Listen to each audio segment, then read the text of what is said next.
Welcome to No Match for a Blaster, a Star Wars role-playing podcast, episode 33, Jargon. I'm your host, eternally looking for power converters, Ito Davis. If you're new here, No Match for a Blaster is an actual play podcast featuring the Morality Plays crew playing the Star Wars role-playing system by Fantasy Flight Games. We'd like to take this opportunity to personally thank our Blaster Heads of the Week, Liz Beatty and Pineapple. At this level, Liz and Pineapple get access to our exclusive Patreon feeds to listen to our episodes days early. Thanks, Liz and Pineapple.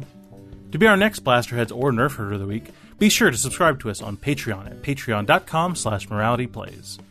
To make sure you don't miss any big updates, follow us on Facebook at No Match for a Blaster, or on Twitter at No Match Podcast. So, get your Hello Wookiee backpacks and Sarlacc pit thermoses ready as we return to the crew of the Atheon, deep in the underwater Imperial base.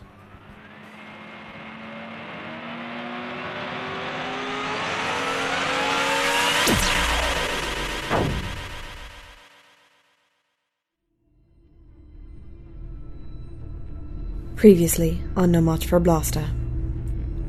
With the pirate nation of the Petri Star Cluster on high alert, the Atheon has slipped beneath the waves to escape further detection from the agents of the Pirate King. In particular, from the inelegant Captain Killstar. Now, the crew aims to reconvene at an abandoned Imperial base to continue their search for the defense systems that will protect their home.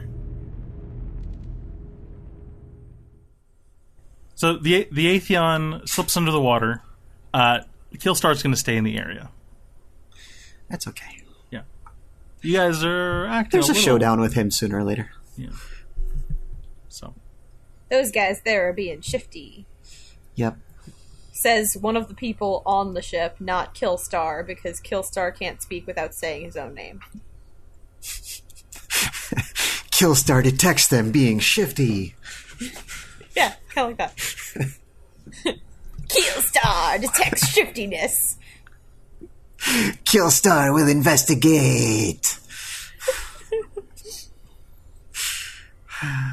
So, you want me to go down there, Captain, or what's up?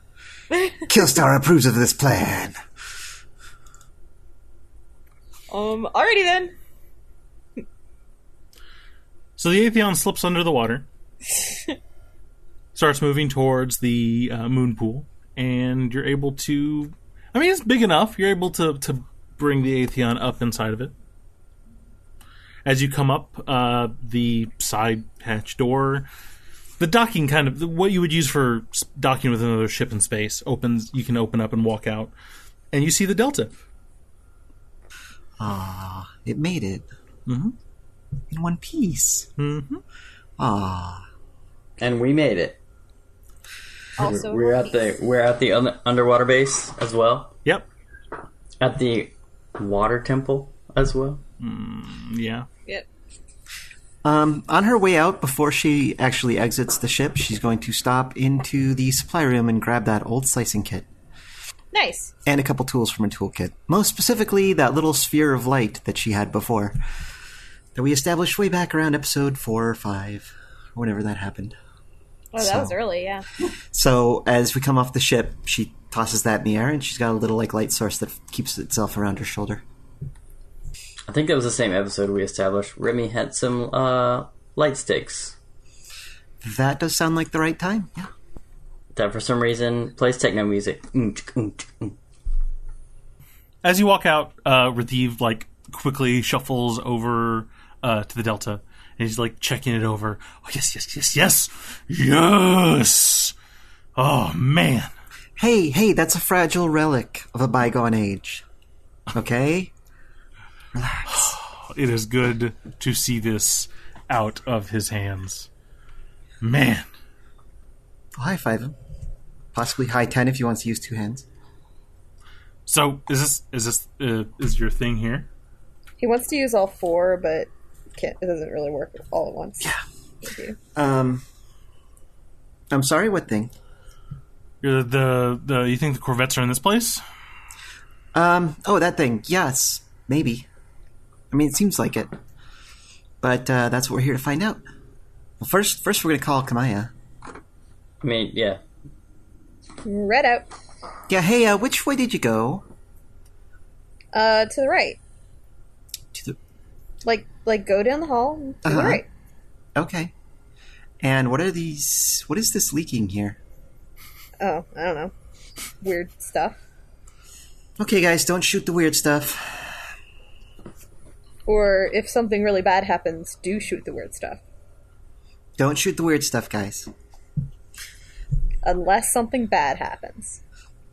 And even then, don't shoot the weird stuff. In the next room over, there's like some computer terminals, but they don't have any power.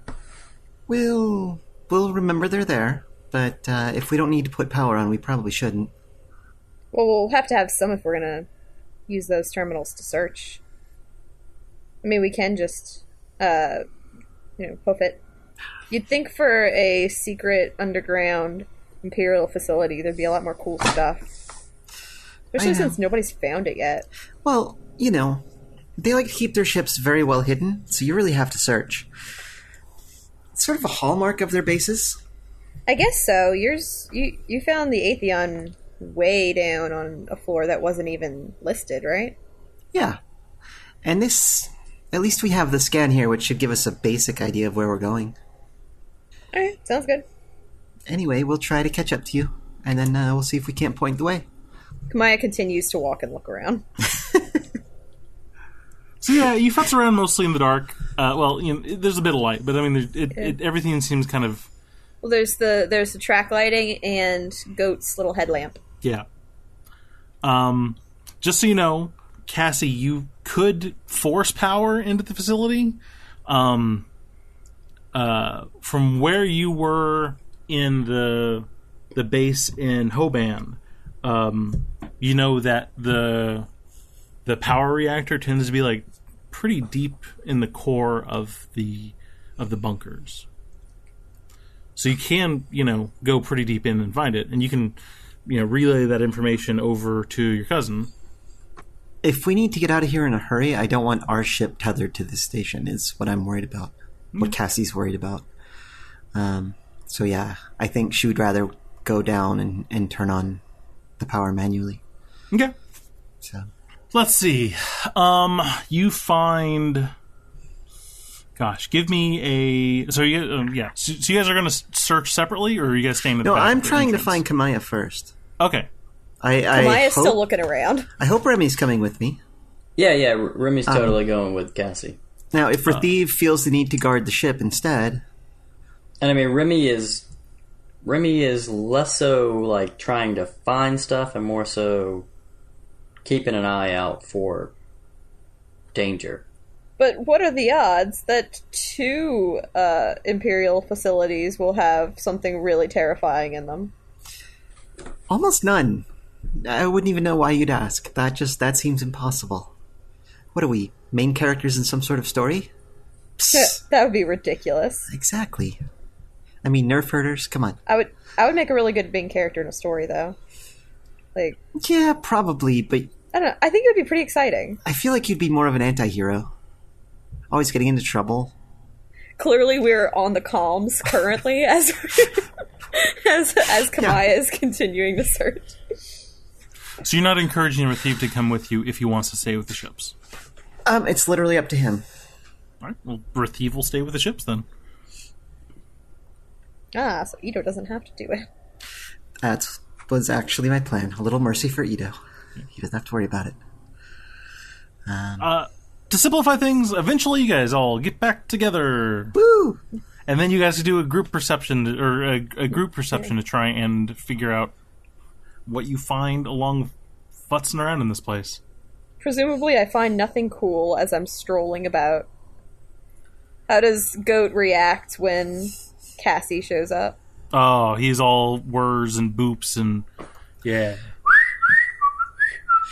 Cassie sees the patch, because remember you put a patch on him. Yeah. Oh, yeah. And she goes, "Oh, Goat, what did she do to you, buddy?" I got him back working. Oh. I got him working again. If you hadn't broken him in the first place... I didn't break him. There was an ion cannon involved. There's always an ion cannon with you. Aw, This and is look at literally this. the only time there's ever been an ion cannon. This is 100% of the time in situations like this. There's been an ion cannon. Okay, I guess so. And this is the worst weld I've ever seen. Who taught you this? But it was just a patch. Like, I put it on him. There's Right? there's not. The instructions said you'd peel the back sticker off, and then you place it on the droid. That's what I did. It is annoyingly slightly not centered. Yeah. Who? You need to go back to class for this. This is terrible. We'll fix you up, Goat. Don't worry. Wah. She gives Goat a little hug. Give me a group perception. As Cassie gives Goat a little hug, Kamaya kind of smiles and winks at the droid.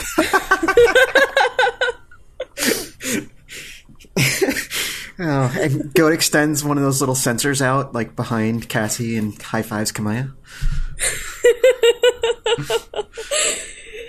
Kamaya is making the droid like her by encouraging this crap. The plan is working perfectly.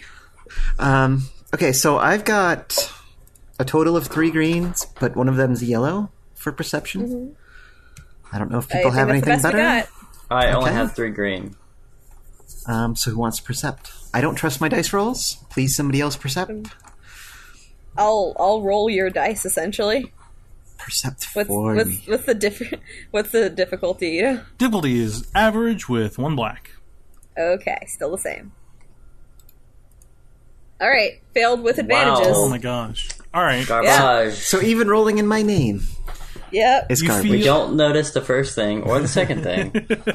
But I noticed something else that's cool. Yeah, we got 3 advantages. So Do I find a cool thing? after a moment, you guys are all together at the same time, and you start to feel like a low kind of hum, low vibration in the base of your feet.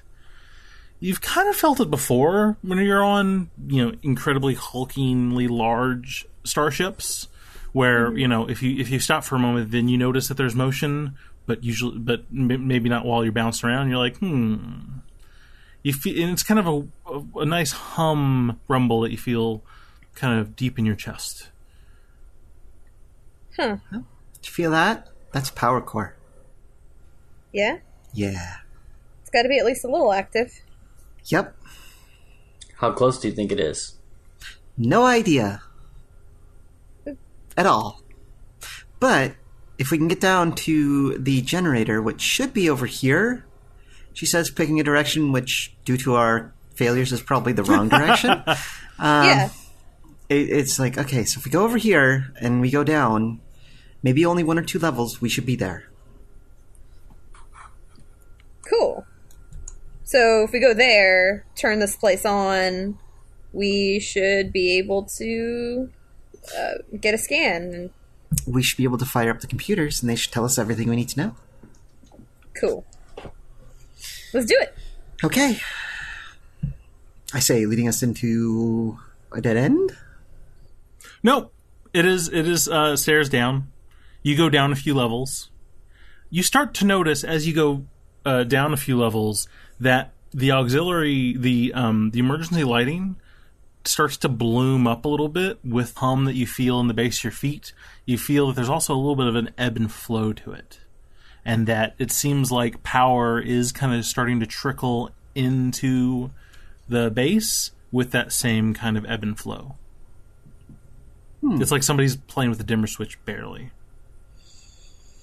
Well, that's weird. So, like a pulsating, or more like, is it pulsating and growing bigger and then back smaller? Based on your perception, you're not sure. Okay, so you're moving towards what you believe to be the... What did you say? This is where what? Power core? Power core. Is that what you said? Okay. Power core.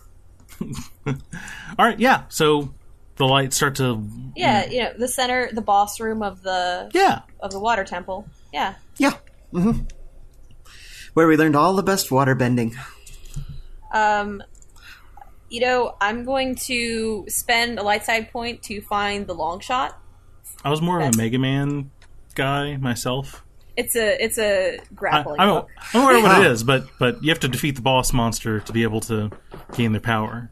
Well, no. You have to defeat a sub boss to gain it, and then you gain it and you use it to defeat the boss. There's no sub bosses in Mega Man.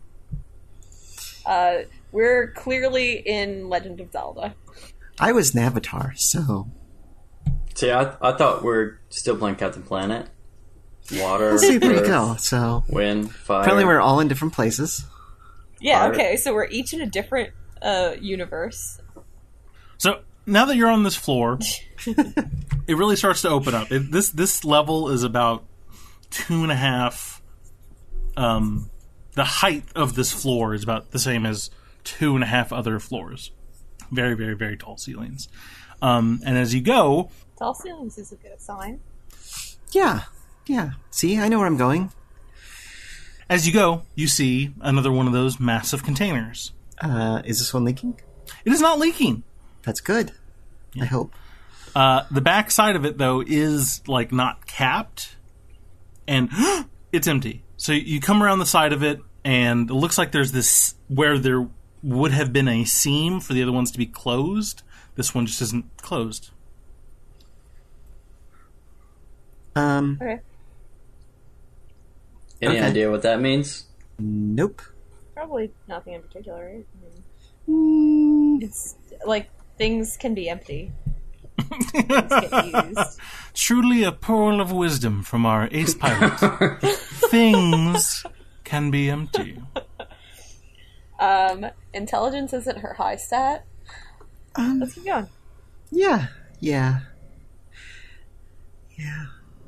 Claire is far more concerned about this than Cassie would be anyway, so she would keep going. Do you want to just take a mechanics check on it or something? Just to see? I mean, Rain has nothing that would help. If there's a this chance I situation. can figure out what this ichor is, then I would like to make a check. There's no ichor in this thing. No liquids at all. No liquids. So it's been open for a while. Or never filled. Or never filled. Who knows? I don't know. It's a mystery. A mystery that we will surely never solve. Can I use Streetwise? Sure. I breakdance. Excellent. Are you sure this is the time for breakdancing? No, I block.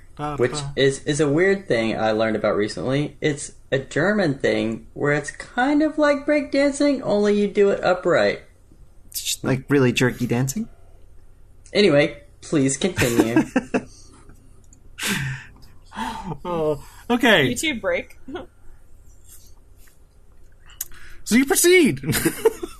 Yeah. It opens up into this absolutely crazy, huge, gigantic area. Dance floor. Remy gets out the got glow dancing rod. on the. Remy has dancing on the brain. He's just ready for a party. What you see is a massive, like, pooled area. About the size of, like, about the size of a football field as a giant circle. There are about 25 power nodes at the edge of the pool, evenly spaced around. Well, let's have a look at these then. What you see is that they are lighting up in sequence. So it almost like they're lighting up in a slow series going around the edge of the pool. Okay, are they going clockwise or counterclockwise? Clockwise. Clockwise. Okay. Fail. No, it should have been the other way. But. You do also see those containers also by the edge of the pool. It's essentially What does the pool look like? Is it water? Is it that black stuff? No, it's water. blood? It is water. Okay. Looking down in the water, can we see anything? No, it is. I mean, No. we have a source of light. You do. Okay. It is not. It is not like it is. It's not black, but it's not crystal clear water. I didn't know if there was something maybe right below the surface. So it was worth a look. And the fact we can't see the bottom is in no way discomforting. I'm picturing these lights as blue. Is that right? Sure. Cool. Blue's, That's how we know it's a good guy place. Yep, blue's a good sign. We're all doomed. Okay, so I'm going to go over to the first one on the left. So starting out the sequence, as far as I can tell, as an arbitrary starting point. Okay. And I'm going to take a look at it and see if I can figure out how to turn it on. All right. Give me a hard mechanics with a black die. With a black die. I like to think Goat is following behind Cassie, just like right on her heels. A success and 4 threats. Okay, so you work on it, and what you're realizing is that none of the it's looking for a terminal for the power to go through, but it isn't engaging the capacitors. The threats are the 4 capacitors to the left of you are all in series pop, pop, pop, pop. These things are pretty big. These are about the size of like a bus standing up straight. And you are blinded and deafened for a second as they as capacitors do, explode a little. Mostly in a flash and sound, not in actual explosion. Cassie, did you break something? No. I didn't. No, there was like a sound. Like it was broken. I know. And there was that nice bright flash, but I didn't switch. I didn't throw any switches yet. Okay. This is looking for something. This is an incomplete circuit. Okay, what's that mean? It means we're missing a big part. Okay. And I'll look around. Are there any obvious big parts over there? I don't. Is that thing over there? I'm gonna go with no. No, that's Remy. The thing behind Remy. That's Imp. You're terrible at mechanics. I would never call Imp a thing. Terrible. I should hope not. So there are those giant container boxes around. Does it look like there's any way to lift them? I look at one. It looks back. No, I mean, is it empty? Is it leaking? No, the ones in here are sealed. Are They're sealed, not leaking, yeah. but full. You're not sure? Oh, because they're sealed. Okay, well, we have to find some sort of terminal for these things to discharge into. Okay, so we need a terminal. Yeah, not a computer terminal, but an electrical terminal. What's that look like? That's the thing. It could look like anything. So it could be that thing. She points back to the thing. That's still Imp. I'm still not pointing at Imp. I can see you pointing at Imp. Imp's right there. You look around. Give me a perception. How difficult is it? Give me an easy with a black die perception. That is 2 successes and an advantage. Okay. Yay! You did a thing. Success. It looks like what you can do is you can kind of set up a relay from one of the power nodes through. I mean, it seems like it would fit that you could actually connect it through one of the containers. You're not sure. Like, you're still not quite sure. You can understand that if this works, what the box would mean, that the container would mean, but you're not sure how it works. And from there, you can try and hook it into the station's system relay. Claire is confused. because we've seen one leaking, we've seen one empty, and we've seen one presumably full. Yeah. So, I mean, even an investigation or something. Streetwise? Streetwise. I could dance on top of it and see if it's hollow. So when you search around, you find a maglock coupling. So they are smooth on the surface, but you do find like a coupling that would socket onto it and would hold there like magnetically onto the side of the container. And that looks like, to me, it looks like there's a way to hook that coupling up to one of these capacitors. Yeah. And from there, it will shunt the power somehow into the facility, I feel? Or do I need to do another thing? Essentially, what it's doing is it's going through all the power nodes, checking to see if... Think of it as like a breaker switch, right? All the breakers are kicked. So it's going through a cycle to see, has this been reset? Is this ready to accept power? And the second it reads, like it puts a little bit of power through the system and reads that it's not complete, it clicks over to the next one, and the next one, and the next one. None of them are working. None of them are actually receiving any power. So the power node you're looking at is an incomplete jump. Okay, I think I followed now. Okay, so in that case, Cassie, first going, Remy, I think you solved the problem. That magnetic coupler, see if there's a second one up there. All right. I look for another coupler. You find another coupler. It's like a giant. It's like an incredibly thick, like fireman hose, but very stiff. There's one right here. Looks like Perfect. a long hose or something. Okay, if you can hook it up to that capacitor over there, and I'm going to hook this one up over here. Okay. And I just sit here looking pretty? Yeah. All right. I roll to look pretty. Yeah. There's no way this could possibly go wrong. I'm going to wait for Remy to hook his side up first. Okay. All right. Remy does. Because I expect if there's going to be a power surge, it's going to be when we hook the second one up. So Cassie's going to then, once Remy says he's done it, Cassie will hook up her side and hopefully not explode. Mm-hmm. Or if she must explode, she'll explode like minorly. Like a firecracker kind of thing, or a can of soda. Okay, this side's hooked up. Okay, here we go. So what you see, so the power cycle goes around one more time and then gets to your node. And you see that the light on your node stays as it still cycles to the other one. And it comes back around and it grows a little brighter. And then it cycles again and it gets a little brighter. So this light, every single time it makes a pass around the ring and gets to the one that you have hooked up, gets stronger and stronger and stronger.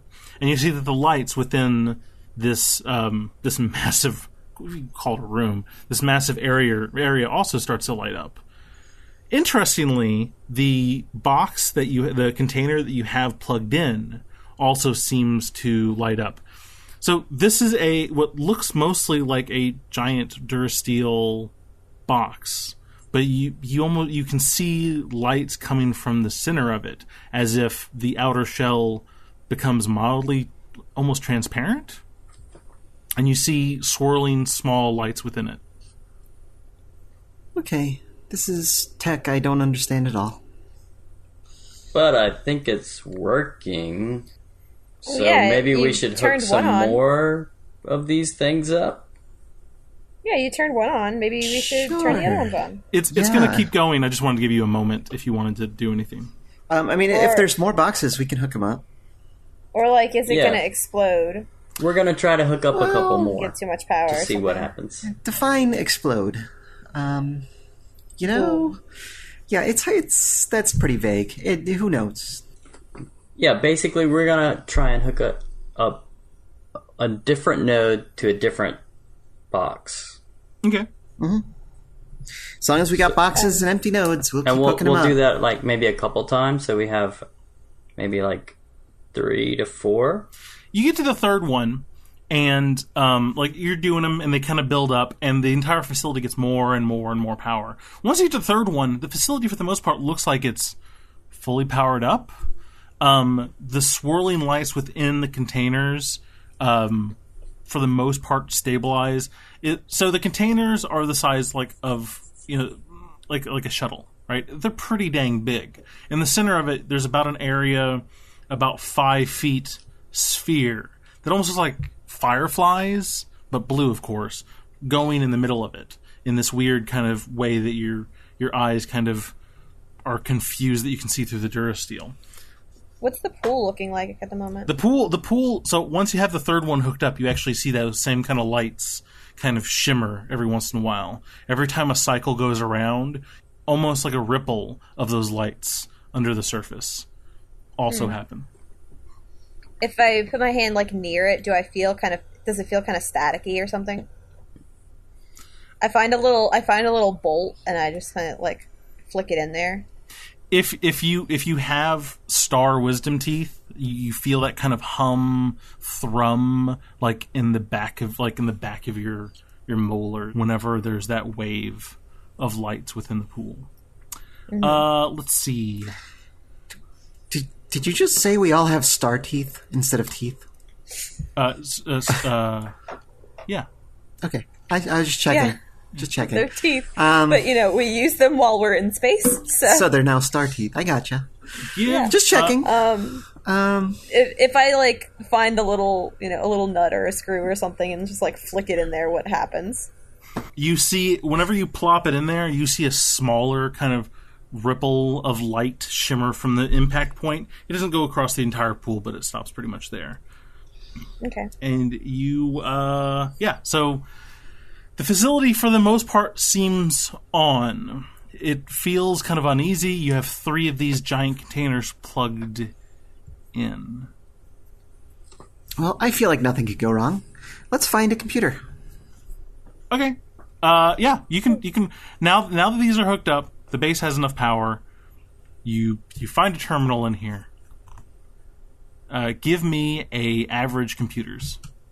Okay, so I failed, but I have 2 advantages. So I look cool doing the thing that I'm doing while I go, I can't get in here. So you're going through, and you at least understand, that it looks like what they're creating here.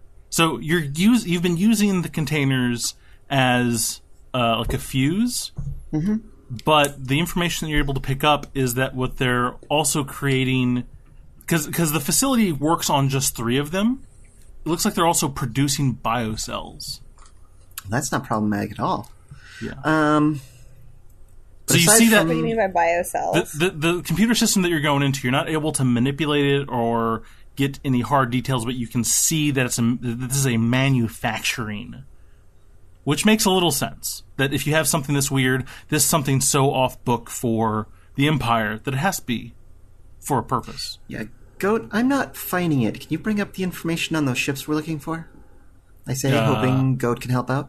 Did you give Goat the information on the ships specifically, or just the location? You guys we haven't told them specifically what we're looking for yet. Well, no. They know that you're looking for corvettes, and Goat had a schematic of the planet, and you guys use that schematic of the planet and your expertise with Hoban to make really good assumptions. But he doesn't have any readouts or system information of the...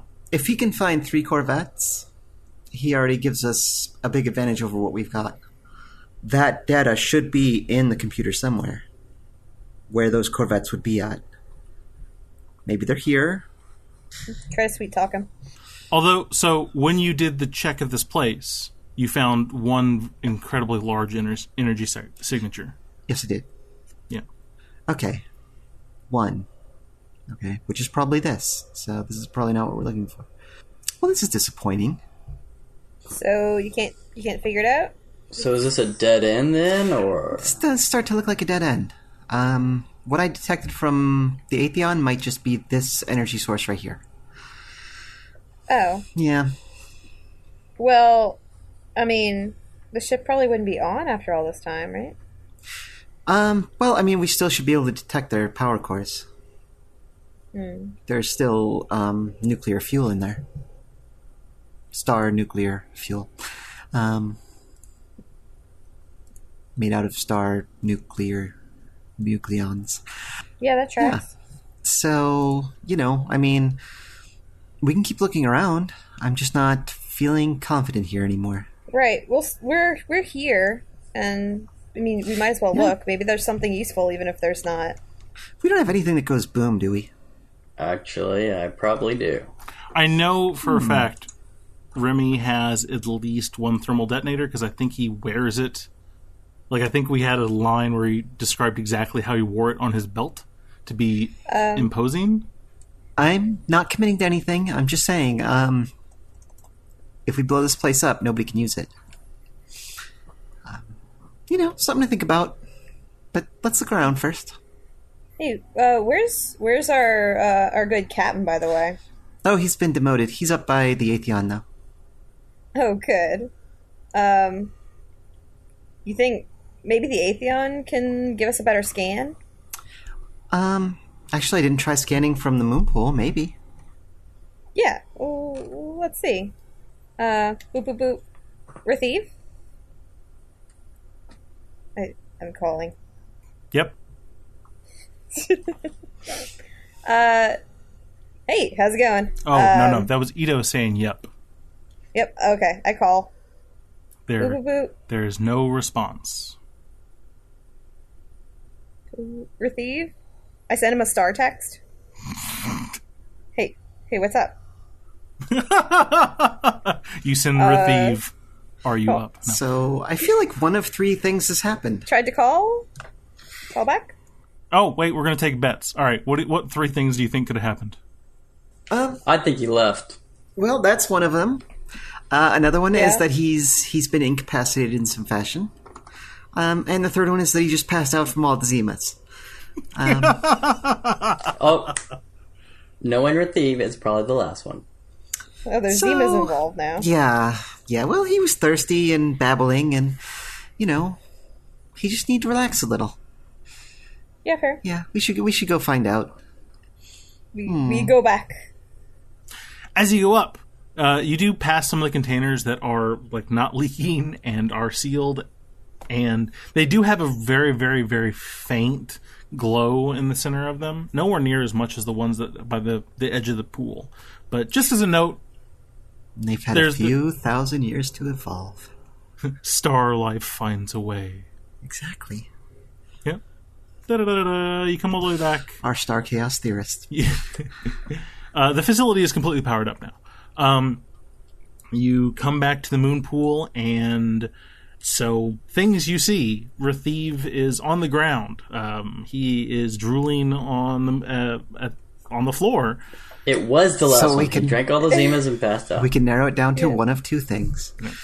The Atheon is not there. The Atheon is not there? The Delta is there. What? I rush over and try to wake up Retheve. Yeah. Criff. Criff. Retheve? Retheve, what the Criff happened? Where the hell's the Atheon? What? Where's my ship, Retheve? Someone came up from behind. Someone? This facility's been abandoned. Criff. Are we gonna have another Sith thing on our hands? Is there another person in a pod in here somewhere? I'm gonna call the Atheon. So yeah, Retheve is like being, if somebody's gonna hold him up, or he'll be at one knee. And you make the call. I'll help him up. Hold him under? Up. Oh. Gosh, you're so mean to Retheve today. So what exactly do you say? He's no Carl. That's all I'm saying. Yeah. So yeah, I believe, literally I just called the ship, to the people who just stole my ship. Hello? This is Captain Jado. Who is this? Someone considerably less dramatic. I'm Cassie. So, you stole my ship. I've taken what's mine. My ship? By decree, and then I took it, so it's mine twice. It's my voice might not be conveying it, but it sounds like a child. Got it. Well, that does change my plans a little, doesn't it? Thanks for listening. To make sure you don't miss any big updates, follow us on Facebook at No Match for a Blaster, or on Twitter at NoMatchPodcast. If you enjoyed our show, please leave us a review on iTunes and visit our Patreon at patreon.com/moralityplays. No Match for a Blaster is a podcast by Morality Plays. Star Wars, Edge of the Empire, Age of Rebellion, and Force and Destiny are made by Fantasy Flight Games and Lucas Books. Our theme is by Kevin McLeod. Sound effects by Tristan Lundgren, Bendis, and Akmov. And I would like to thank my amazing players. Brandon playing Remy Drobash, Claire playing Cassie Saris, and Bobby playing Kamaya Saris. And of course, I'd like to thank you, our listeners. And we'll see you soon in the galaxy far, far away.